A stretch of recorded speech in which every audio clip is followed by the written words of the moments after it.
ఎన్ని రకాల చట్నీలున్నా సరే మా ఇంట్లో అయితే మాత్రము ఈ బెల్ పెప్పర్ చట్నీ లేదు అంటే చాలు ఇడ్లీ, దోసలు ఎవరు తినరనమాట. అందుకని ఈరోజు మార్నింగే బెల్ పెప్పర్ చట్నీ అయితే ప్రిపేర్ చేసేస్తూ ఉన్నాను. స్టవ్ వెలిగించి ప్యాన్ పెట్టేసుకోండి. దానిలో కొంచెం ఆయిల్ యాడ్ చేసుకోండి. జీలకర్ర యాడ్ చేసుకోండి. గార్లిక్ పీసెస్ యాడ్ చేసుకోండి. రెడ్ చిల్లీస్ యాడ్ చేసుకోండి. ఇవి కొంచెం బాగా ఫ్రై అయిన తర్వాత బెల్ పెప్పర్ పీసెస్ కూడా యాడ్ చేసుకోండి.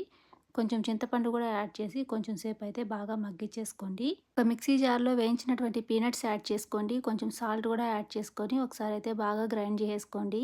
ఈ బెల్ పెప్పర్ పీసెస్ అయితే మాత్రము ఎక్కువసేపు ఏమి ఫ్రై చేయాల్సిన అవసరం లేదు. కొంచెం బాగా చల్లారిన తర్వాత మిక్సీ జార్లో ఈ బెల్ పెప్పర్ పీసెస్ యాడ్ చేసుకొని మెత్తగా అయితే గ్రైండ్ చేసుకొని పక్కన పెట్టేసుకోండి. ఇప్పుడు స్టవ్ వెలిగించి ప్యాన్ పెట్టుకొని కొంచెం ఆయిల్ యాడ్ చేసుకోండి. కారం సరిపోలేదు అంటే చిల్లీ ఫ్లేక్స్ యాడ్ చేసుకోండి. ఆవాలు, జీలకర్ర యాడ్ చేసుకోండి. ఇంగువ కూడా యాడ్ చేసుకొని అయితే పోపు పెట్టేసుకోండి. టేస్ట్ అయితే మాత్రము అదిరిపోతుంది. మీరు కూడా అయితే ఒకసారి ట్రై చేసి కామెంట్ అయితే చేయండి.